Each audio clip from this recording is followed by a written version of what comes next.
3 years in prison. That is the punishment for the key witness in the murder trial of Kelsey Berreth. The judge sentenced Krystal Kenny this morning. Good afternoon. I'm Britt Marino. Thank you for joining us. Kenny told the jury how Kelsey Berreth was killed in her own home, leading to the conviction of the father of Berreth's child, Patrick Frazee. Sean Chitness is covering Colorado first and has details from the scene. The judge today said that Krystal was cold and calculating. He went on to say sorry is not enough before sentencing her to 3 years in prison and 1 year of parole.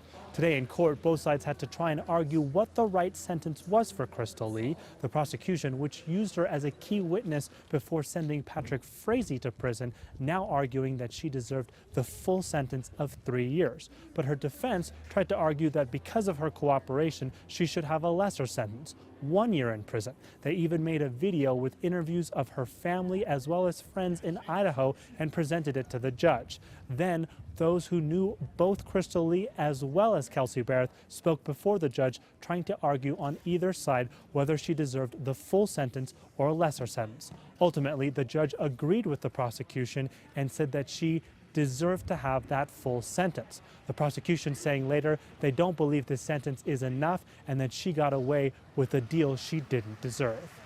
Reporting in Cripple Creek, Sean Chitness, covering Colorado First.